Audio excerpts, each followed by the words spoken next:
အားလုံးပဲမင်္ဂလာပါဒီနေ့အချက်လက်ရှင်းလင်းတင်ပြချက်အစီအစဉ်ကနေကြိုဆိုပါရစေ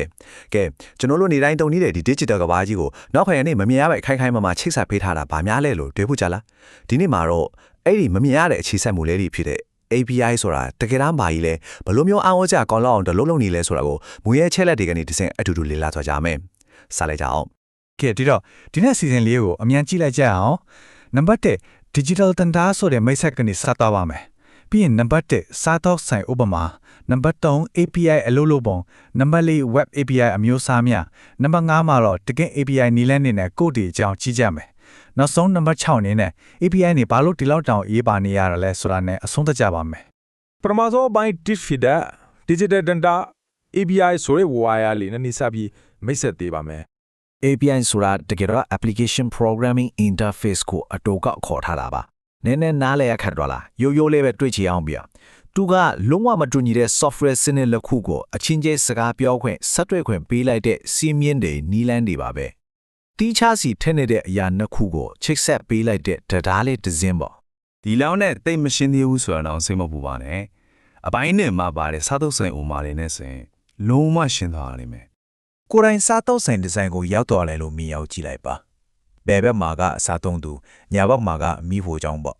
ကျွန်တော်တို့တွေကမိဖို့ကြောင်းနဲ့တိုက်ရိုက်ဝင်ပြီးကိုဟင်းကိုမချက်ကြဘူးလေဟုတ်တယ်မလားအဲ့ဒီစာကြားတဲ့ကစာပွဲထိုးလေးကိုခေါ်ပြီးမာဂျန်တာမားလိုက်တယ်အဲ့ဒီစာပွဲထိုးကမိဖို့ကြောင်းကို order တော့ပို့ပြီးကြက်သွားတဲ့ဟင်းလာကိုကျွန်တော်တို့စီပြန်လာပို့ပေးပါတယ်ကဲအဲ့ဒီစာပွဲထိုးလေးရဲ့နေရာကပဲ digital လောကမှာဆိုရင် API ရဲ့တကယ်လုတ်ဆောင်ချက်အစစ်ပါပဲလုံးဝအတိအကျကိုတူတာပါ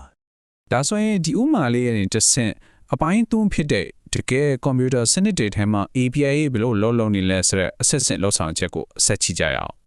နောက်ခွဲကအလုပ်လုပ်ပုံအဆင့်5ဆင့်ရှိပါတယ်သေချာလေ့ကြည့်အောင်နံပါတ်1ကျွန်တော်တို့သုံးနေတဲ့ apps ဒါမှမဟုတ် browser ကနေတောင်းဆိုချက် ID အခေါ်အရ request တစ်ခုကိုအရင်ပို့လိုက်ပါတယ်နံပါတ်2မှာတော့ကြားခံဖြစ်တဲ့ API server ကအဲ့ဒီ request ကိုလက်ခံရယူလိုက်တယ်နံပါတ်3 database ထဲကိုဝင်ပြီးကိုလိုချင်တဲ့အချက်အလက်ကိုရှာပါတယ်တွေ့ပြီဆိုတာနဲ့နံပါတ်4ရလာတဲ့အချက်လက်ကို response အနေနဲ့ FC ကိုပြန်ပို့ပေးလိုက်ပါတယ်နောက်ဆုံးနံပါတ်5ကျတော့မှ app ပေါ်မှာကျွန်တော်တို့ကြည့်ကျင်တဲ့ data တွေပေါ်လာတာပေါ့အပိုင်းလေးအနေနဲ့ကျွန်တော်တို့နေ့စဉ်သုံးနေတဲ့ internet ပေါ်က web API နဲ့ကြောင်းလေ့လာကြည့်ကြပါမယ်ဒီနေရာမှာတကယ်စိတ်ဝင်စားစရာကောင်းတာလေးတစ်ခုပြောပြနေကျွန်တော်တို့နေတိုင်းသုံးနေတဲ့ web browser တွေထဲမှာလည်းအသင့်ပါဝင်နေတဲ့ browser API တွေရှိပါတယ်ဥပမာပြောရရင်ဗျာ screen ပေါ်ကအစာသားတွေကိုပြောင်းပေးတဲ့ DOM API ဆက်ချဲမှာ data လေးတွေမှတ်ခါပေးတဲ့ storage API ကိုဘယ်လောက်နေလဲဆိုတာကိုရှာပေးတဲ့ geolocation API internet ကနေ data တွေဆွဲယူပေးတဲ့ fetch API နဲ့ video တွေအတန်တွေကိုအဖွင့်ပေးလုပ်ပေးတဲ့ media API ဆိုပြီးရှိပါတယ်သူတို့တွေကနောက်ွယ်ကနေအများအားအလုပ်လုပ်ပေးနေကြတာပါခုနက browser API တွေနဲ့မတူတာကတော့ပြင်ပ company တွေကနေဖန်တီးထားတဲ့ third party API တွေပါပဲ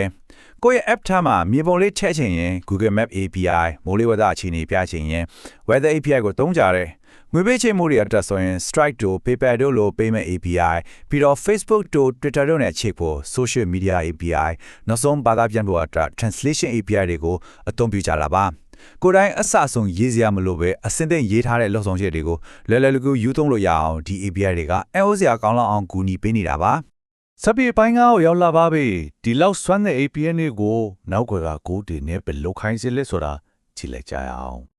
server နဲ့ချိတ်ဆက်စကားပြောတဲ့အခါ HTTP methods လို့ခေါ်တဲ့နီလန်၄မျိုးကိုအဓိကသုံးပါတယ် get ကတော့ data တောင်းတာပါ Facebook မှာ post တွေကိုဖတ်တာမျိုးပေါ့ post ကတော့ data အတစ်ပို့တာပါဥပမာပုံအတစ်တင်တာမျိုးပေါ့ ဖတ်ကကြတော့ရှိပြီးသား data ကိုပြင်တာကိုယ့် profile နာမည်ကိုပြောင်းတာမျိုးဖြစ်ပြီးနောက်ဆုံး delete ကတော့မလိုချင်တဲ့ post ကိုဖျက်ပစ်လိုက်တာမျိုးပဲဖြစ်ပါတယ်ဒီမှာကြည့်လိုက်ပါဒါကတော့ JavaScript ကိုသုံးပြီးရေးထားတဲ့တကယ်လက်တွေ့ကိုအတူလေးပါရန်ကုန်မြို့ရဲ့ဒီနေ့မိုးလေဝသအခြေအနေကိုသိချင်လို့ Weather API စီကိုလမ်းပြီးတောင်းဆိုထားတာပါကိုဆိုလို့လက်မတွားနေအောင်နော်တေချာဖတ်ကြည့်လိုက်ရင်အရန်ကိုယူရှင်းနေတာကိုတွေ့ရပါလိမ့်မယ် ဒီကုတ်လေးကိုတောင်းပိုင်းခွဲကြည့်လိုက်ရအောင်ဗျာပထမဆုံး fetch ဆိုတာက server စီကိုလှမ်းပြီး request သွားပို့တာပါဒုတိယ response.json ဆိုတဲ့အပိုင်းကတော့ server ကနေပြန်ပို့လိုက်တဲ့ data ပုံစံကိုနားလည်အောင်ဖတ်ပြတာဖြစ်ပါတယ်တတိယ data ဆိုတဲ့အပိုင်းလေးကတော့ကျွန်တော်တို့တကယ်လိုချင်နေတဲ့မိုးလေဝသအချက်လက်စစ်မှန်လေးတွေပဲဖြစ်ပါတယ်ဒီလိုလေးအစစ်စစ်သွားတာဆိုတော့နီးပညာသိမရင်းနေတဲ့သူတွေအတွက်တောင်လုံးဝသဘောပေါက်လဲပါတယ် ကဲနောက်ဆုံးအပိုင်း6ဖြစ်တဲ့ APID ရဲ့အရေးပါပုံကိုရောက်ရှိလာပါပြီဒါတွေကတကယ်တမ်းဘာကြောင့်အဲ့လောက်တောင်အရေးကြီးနေတာလဲ အဓိကအရေးအကြီးဆုံးကတော့သူတို့ပေးတဲ့အကျိုးကျေးဇူးတွေပါပဲတခါရေးထားပြီးရင်တစ်ခါပြန်ယူသုံးလို့ရတဲ့ reusability ရှိတယ် database အကြီးကြီးကိုတိုက်ရိုက်သွားမထိတဲ့အတွက် security လို့ခေါ်တဲ့လုံခြုံမှုအပြည့်အဝရှိတယ်ပြီးတော့အဆင့်တန်ရေးသားထားပေးတဲ့ဒီလိုအချင်းကုန်တက်တာပြီးအညာကိုမြန်ဆန်တယ်ဒါအပြင်တစ်ကမ္ဘာလုံးမှာရှိနေတဲ့ service တွေကိုအလွယ်တကူချိတ်ဆက်ပေးနိုင်တဲ့အားသာချက်တွေကြောင့် API တွေကမရှိမဖြစ်ကိုအရေးပါနေတာပါ ဒီနေ့အကြောင်းအရာတွေကိုနှစ်ချုပ်ပြောရရင်ပေါ့ဗျာ API တွေဆိုတာ internet ကဘာကြီးတစ်ခုလုံးကိုပြုတ်ချမတော့အောင်နောက်ွယ်ကနေခိုင်မာချိတ်ဆက်ပေးထားတဲ့မမြင်ရတဲ့တရားကြီးတွေနဲ့တူပါတယ်